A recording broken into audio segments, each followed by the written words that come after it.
This week on Jerusalem Dateline, Americans went to the polls in one of the most important elections in recent memory. They shifted the balance of power in Washington, but how will the midterms affect Israel and the Middle East? Plus, Scott Ross sits down with a Palestinian Arab leader who wants to work with Israel. And a look at a colorful and prophetic celebration by Ethiopian Jews overlooking Jerusalem's old city.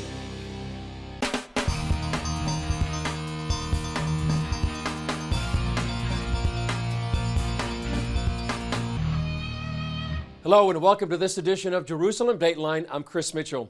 The results of the 2018 midterms shifted the balance of power in Washington, D.C., but they also affected capitals around the world, including Jerusalem. While Republicans maintained control of the Senate, they lost the House. There's a lot of power in the House. I mean, there's a lot of influence over appropriations. And so it's not going to be as easy for them as it has been. It's going to be a battle. I hope to God that Israel doesn't have to pay for it, because that would be a terrible mistake. Mike Evans serves on President Trump's Faith Advisory Board and is troubled by the recent history of Democrats with Israel's prime minister. Listen, they've tried that in the past. They've gone behind the scenes to try to undermine Benjamin Netanyahu. Some of them have been presidents doing it. So you can be sure there's going to be Democrats working within his own coalition to undermine him. It's not going to be an easy ride. The next item on the agenda will likely be the president's peace plan. The president has been pushing what he calls the deal of the century, an Israeli-Palestinian peace accord. And my assumption is that he will be pressing his peace plan more rigorously in the future. My own advice as a member of the Israeli government is that we study very seriously and take seriously this peace plan and try to respond to it as flexibly and openly as possible. Palestinians see an opportunity. The Democrats in the United States are getting closer to a position that may lead eventually to a peace process in the area, whereas his policy has really been a very difficult one to understand. It does not get us anywhere closer to a peace process. On the contrary, I think it makes it very difficult to reach a peace process. From that position, I think the result of the elections indicate a possibility of a change in American policy eventually. Evans says the midterms pose a challenge to both President Trump and Prime Minister Netanyahu. There's never been a partnership with this great. There's never been an opportunity this great in the whole Middle East as there is right now. And the midterm elections is a very, very difficult dilemma for both of them to face right now. Here in the region, Iran's leaders are vowing to break new economic sanctions handed down by the U.S. The Trump administration announced sanctions targeting hundreds of Iranian companies and individuals. As George Thomas explains, the penalties are aimed at pressuring the Iranian regime to quit stirring up trouble in the Middle East. More than 24 hours after the United States slapped Iran with some of the toughest sanctions ever to hit the Islamic regime, residents of the capital city, already facing economic dire straits, are bracing for even more pain. The sanctions have greatly affected our lives 100%. Everything from food, transportation, housing, and medical costs have risen dramatically. High prices negatively impact every individual and every family. Mina Soleil, who is visiting Tehran, fears this second round of sanctions will lead to more unemployment and hyperinflation.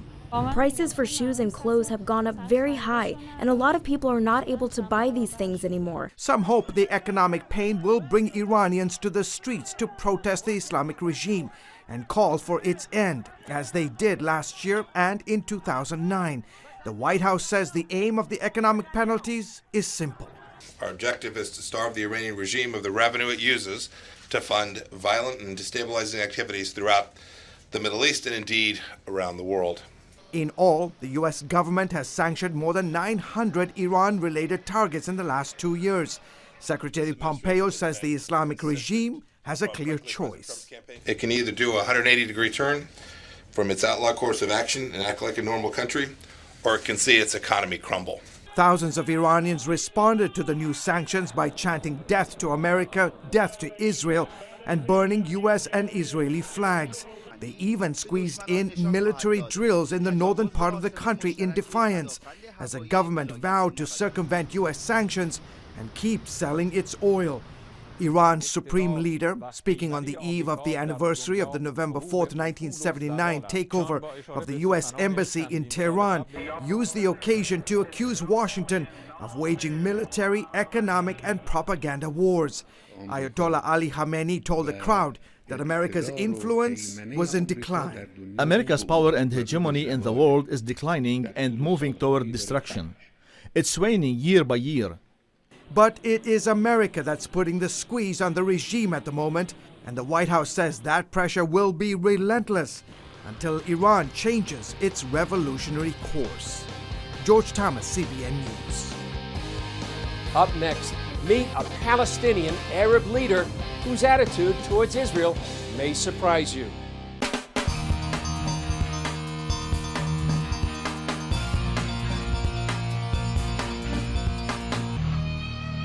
An overwhelming percentage of Palestinian Arabs want peace with Israel, and one prominent leader says they would prefer living under the Jewish state than the Palestinian Authority. CBN's Scott Ross traveled to the ancient city of Hebron, where he talked with a Jew and an Arab who believe peace between them is possible. Hebron is often known as one of the most volatile cities in the West Bank. But here in what's also the most prosperous Palestinian Arab city, a different kind of peace between Israelis and Palestinians is discussed on both sides. Noam Arnon speaks for the Jewish community in Hebron. There are now how many Jews living in Hebron, approximately? Well, it's about 800. Surrounded by how many thousands of About Arabs? 200,000 Arabs. But you see, this is actually the same percentage as Jews in the Middle East. Those Jews live mostly in a historic sector, separated from the Palestinian population. Arnon took me to meet his friend Ashraf Jabri in the Arab sector. Jabri, an Arab leader here, heads a powerful family clan of some 30,000. We're in Hebron. How long have you lived here? 43 years. Married? Yes. One wife? One wife. How many children? 9. 9? You look too young. I have only 8, so he is more rich than me. Jabri and Arnon have been friends for 30 years. After our initial exchange, Jabri preferred to speak mostly in Hebrew. You two are friends. You're an Arab and he is a Jew. Yes. Why are you friends? He's our neighbor. Neighbors. Yes. And you get along together. Yes. So it is possible for Jews and Arabs to live together in friendship without any conflict. Yes, without any doubt. 30 years ago, we were working together, doing business together. Why don't more Jews and Arabs live as you live with your friend? Because of the politicians. More than 25 years ago, Israel opened the door for Yasser Arafat and the Palestinian Liberation Organization, or PLO, from Tunis by recognizing them as the sole representative of the Palestinian people in negotiations. Arafat and then Israeli Prime Minister Yitzhak Rabin signed the Oslo Accords on the White House lawn in 1993, creating the Palestinian Authority out of the PLO to govern the Palestinians. The aim? To end the Israeli-Palestinian conflict and eventually establish a Palestinian state in biblical Judea, Samaria, and Gaza. Jabri says it hasn't worked. PLO. The PLO signed the Oslo agreements 25 years ago.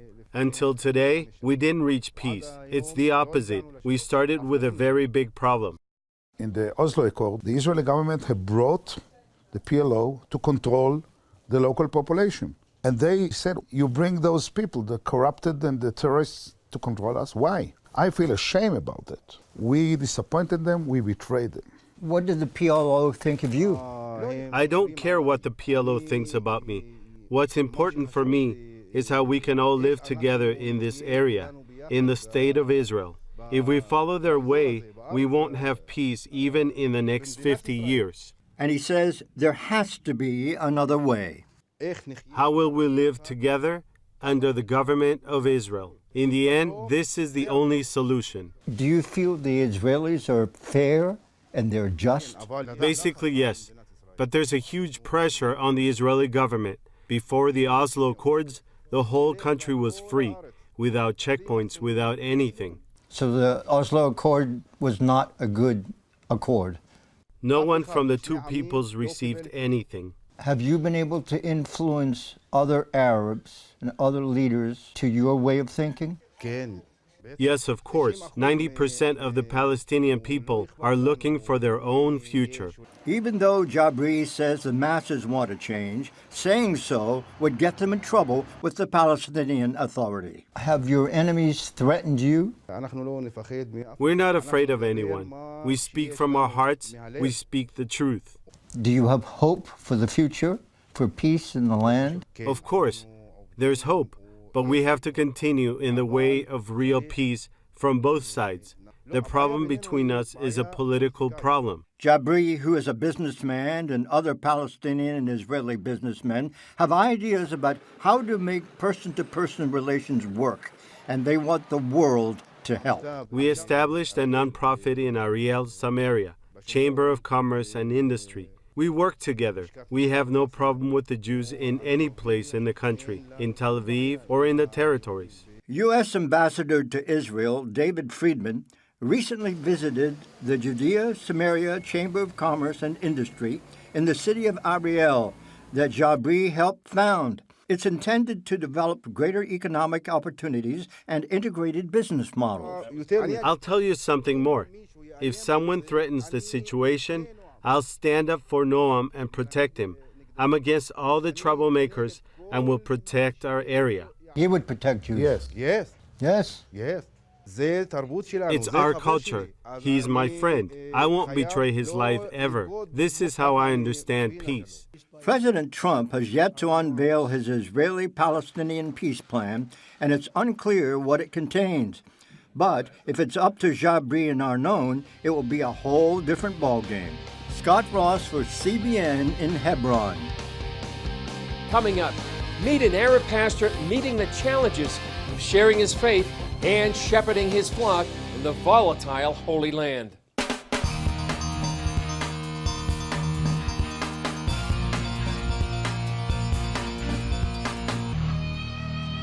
The Holy Land could be described as a melting pot of faith, politics, and ideology in a setting that combines the biblical past with the present turmoil. This chaotic atmosphere makes life challenging for people across Israel, especially for Christians, often caught in the middle.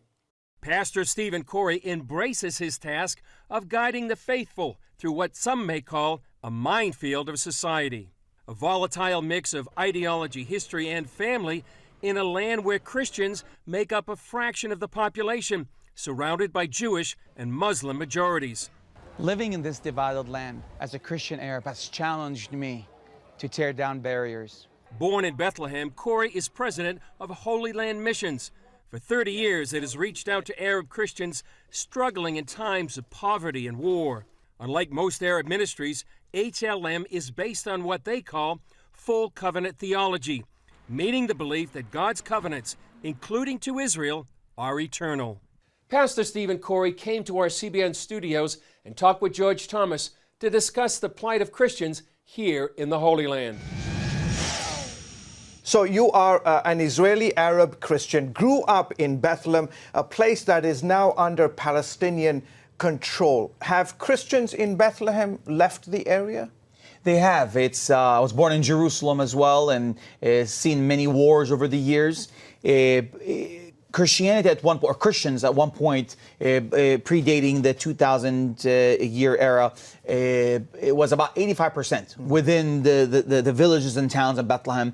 People try to break it down in different percentage. Yeah. And 15% Muslims, give or take. Today, the pendulum has almost completely swapped when you lock in Bethlehem city limits with some of the villages with it. Now it's about less than 15% Christians. And Stephen, where have these folks gone? Many have fled to Australia, Canada, some to Europe. and some to the U.S., mostly between the year 2000 and 2010, give or take. Those are the 10-year period where we saw a lot of Christians, excess of Christians leave the land there. And for those who have chosen to live there, what is it like for Arab Christians in Israel as well as the Palestinian territories? You know, Brother George, it's a good question. It's hard. It's difficult. Because you ask them why you're staying, usually it's three answers. Well, we want to preserve Christian history. They tell you this is our home. They don't think of it as any other way. And of course, they tell you we have to stand strong. The problem is, by them taking a stand, and we're as a community, as leaders, as pastors, we're encouraging Christians to take a stand. Problem is, they haven't over the years saw too many Christians stand with them to be able to continue standing their ground, just like many of the Muslims there who have Muslim institutes around the world standing with them. So what have we done? We've become proactive. We started to come into the U.S. I've had the honor to go to the UN, speak in other government leaders, speak in other world to say we have to preserve the Christian history there, our Christianity where it started. And by doing so, many Christians are starting to say, understand there is Jewish realm to things. There's also a Christian realm which many have forgotten. Is the church in these territories, is it growing? Are there more who are coming to the faith? It's growing and we have to be detailed in that realm. Yeah. And I know you and I have talked about this, Brother George, is that it's growing in the sense of conversions, sure, of Muslims who are not necessarily converting, but are accepting Jesus Christ as their Savior. In some terms, it's called conversion. For us, we clarify misconceptions of who Jesus is to them. They see the light and they become followers of Jesus. You might not necessarily see them in a church setting, sure, because of security reasons or what be it, but they're there. So Christianity is growing in the Middle East, especially after ISIS's existence. But we have to stand with the Christians who are suffering because they are the last line standing in the place where Christianity started. And it's our job to do that. And it's obviously an issue that we're seeing not just in Bethlehem, but we're seeing it in Syria, Iraq, Afghanistan, and so many places of the Middle East. You guys have this campaign. It's called Save the Jerusalem Church Campaign. Tell us a little bit about it. Thank you, Brother George. Jerusalem is the epitome, and it's the center for this universe, for this world. When it comes to eschatology and times, it comes down to even the three main dominating religions in the world: Islam, Christianity, and Judaism. And what's so unique in my studies in the last 13 years, we have been kicked out of pushed out of three rental properties, pushed out of three rental properties in the last 13 to 14 years, simply because of us teaching the message of Jesus, teaching love and forgiveness, and teaching Arabs to love the Jewish people. That has brought us to a position where nobody's willing to rent us anymore. We made a decision in 2015. If we're going to stay in Jerusalem, which we need to, because we have to be the last standing line there, we made a decision to purchase our own multi-purpose worship training center in Jerusalem, a place where people like you can come meet other Christians in a safe atmosphere, but a place to educate. So our goal is to have our own multi-purpose worship center, to be a city on a hill that cannot be shut down or destroyed. And that's this campaign in Jerusalem. People can know more about it by visiting our website, holylandmissions.org. We're a 501c3 in America. And our goal is to, by the end of this year, to have this center up and running, to purchase this property. We found somebody willing to sell us a property in Jerusalem to be a church, a training center, evangelistic training center, a leadership center, a place where you can come and educate. People can, others watching, pastors, leaders, Christian businessmen can come and educate others on successful business Christian values and leadership values as well. So pray for us. Pray for this Jerusalem, Save the Jerusalem Church campaign. We're at 70% right now of the needed goal. And we have right now a matching donation as well, be able to get to that goal. So pray for us. Up next, thousands of Ethiopian Jews gather in Jerusalem to renew their covenant with Zion.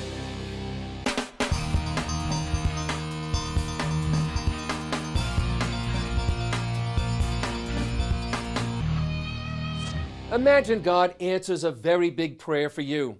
Would you remember to thank Him for it year after year? Ethiopian Jews do just that, showing gratitude to God for bringing them back to Israel and uniting them with the Jewish people. CBN Middle East correspondent Julie Stahl has that story. It's called Sigd, an ancient holiday Ethiopian Jews brought with them on their return to Israel. Sigd is a holiday which celebrated for thousands of years in Ethiopia, central holiday and symbol of the Ethiopian Jews. Sigd comes from the word lisgod, to worship the creator of the world. For generations, Ethiopian Jewry dreamed of returning to Jerusalem. Now they celebrate the holiday of Sigd every year right here in the Holy City. What we did there was to go up the highest mountain and face the direction of Jerusalem, pray for the peace of Zion and Jerusalem. For the last 10 years, this has been a national holiday, celebrated at Jerusalem's Has Promenade overlooking the Temple Mount. A ceremony is marked with prayer and fasting. Although Sigd is not named in the Bible, Dr. Simcha Gataon says its origins are found there in various celebrations. We do this 50 days after Yom Kippur. On Yom Kippur, we do personal introspection, and after 50 days, we do collective introspection, together united. Since 1948, more than 90,000 Ethiopian Jews immigrated to Israel, including some 16,000 secretly airlifted to Israel in 1984, and 7 years later, another 14,500 came in just 36 hours. While the community's origins are unknown, their style of Judaism dates back 2,500 years. Why does the Ethiopian community still celebrate the holiday in Israel? It's important, first of all, to say thank you to God that He granted us to immigrate to Israel, the Holy Land, the Holy City, to unite with the people of Israel, and in addition to pray that the third temple be built, and to pray for all of the people of Israel.